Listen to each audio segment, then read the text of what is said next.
The undergraduate students would crowd into his class and leave their normal professor just because they would rather hear it from him. He was so eloquent and so stimulating. And I must admit, the graduate students, including myself, we would go into this first-year class too, just to hear him. We had courses 12 months a year. There were no teaching assistants because we hadn't been training any.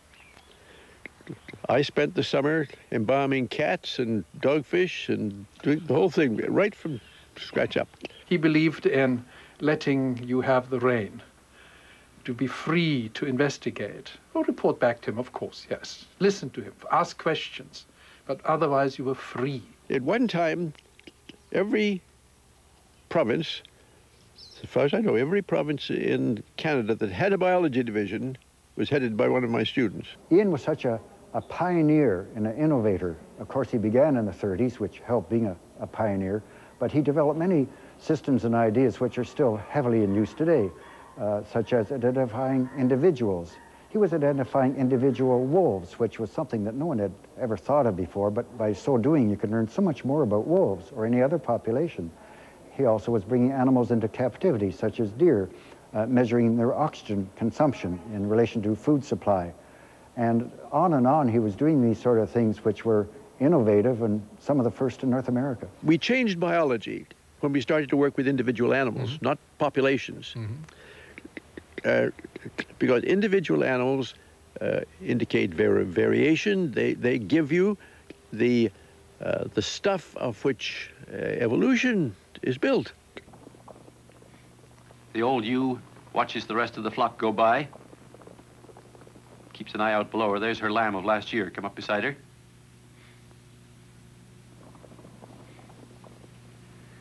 Most of the big rams are all by themselves in the summer. They go to different parts of the country entirely. Working with Ian certainly laid the groundwork for the work I did, for example, in Kenya for 5 years on giraffe, where I could identify each individual was different. Bristol was a student of yours? Yes, oh yes. Bristol's a student and a long-term close friend.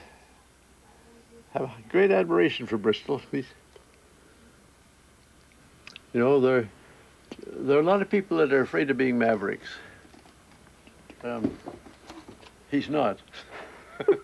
And we've got lots of room for mavericks in this world. Too few of them.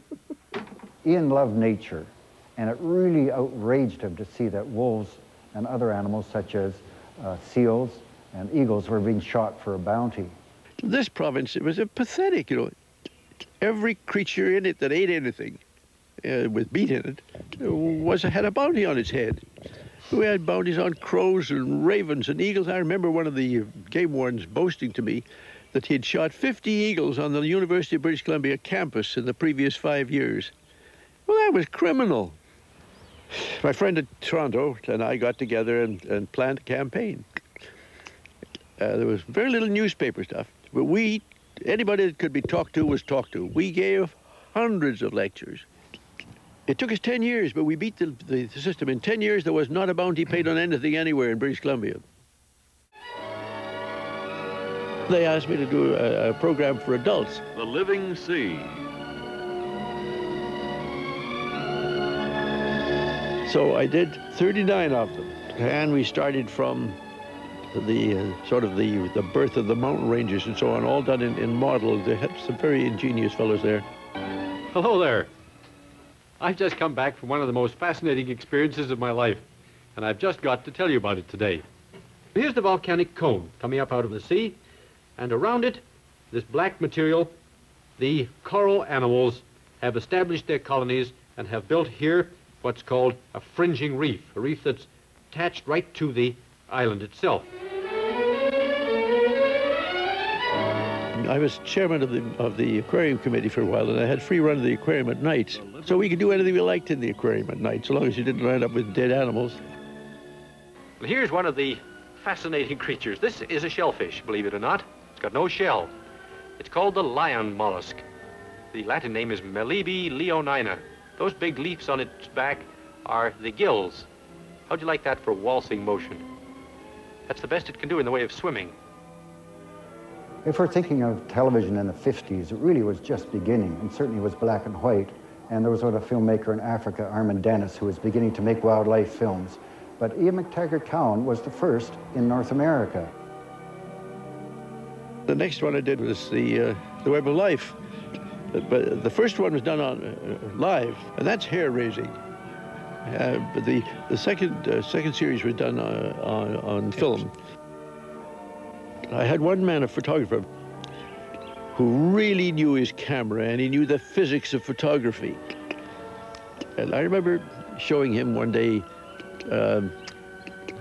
some paramecium and amoebas and things under the microscope, and he said, "That's fascinating. Why can't we do that?" And I said, "You tell me why we can't do that." The next week he came back and said, "We can do that." And he'd taken the front lens off his camera and constructed a gadget of cardboard that fitted over the top of the microscope, and you looked straight down the microscope. What can we find? Oh, there's the skeleton of a copepod. These things go down to, oh, maybe 6,000 or more feet below the surface of the sea. Many different kinds. Well, here's a real stranger. Notice how he swims. You guess what it is? That's the young stage of one of the sea worms. It's probably 3 millimeters long, but look how big it looks to you. Now, here we are. A young clam. You could show all sorts of things. I mean, an amoeba dividing. You know, it's fascinating. And you could slow it down as much as you liked. And people began to see that there's a whole new world. We were the first people in the world to show microscopic animals on television.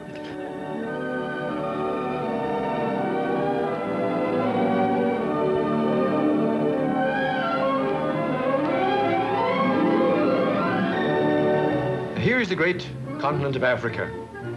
We want to show you just exactly where these photographs today are centered, in the Uganda area. Because the pictures that we're now showing you were taken on some of the great national parks of this part of Africa.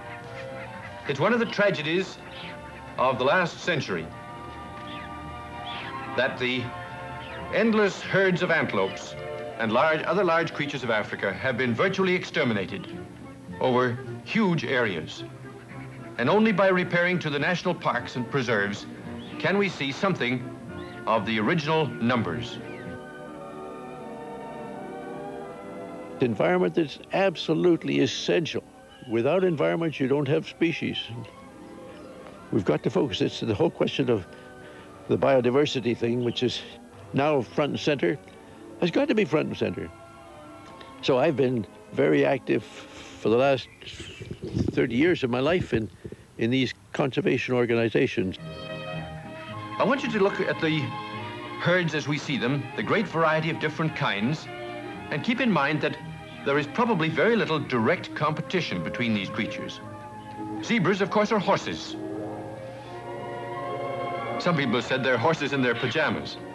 At the moment, we're going through a swing, and I'm not quite sure where that swing's going to be, because the boundary seems to me to be getting farther and further to the ultra-conservative. Those are the sort of people that will say, well, what the heck, what value is a grizzly bear anyway?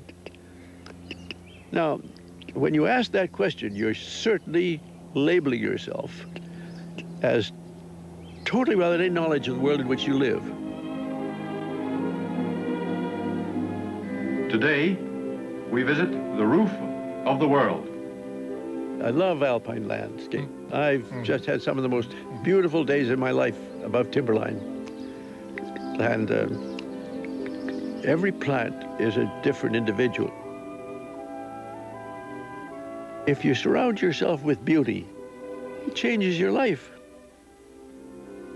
You get beautiful plants, you have beautiful music. Well, what else? Well, that's the story of the roof of the world. I hope you've found it an interesting one, and that you'll be with us again soon.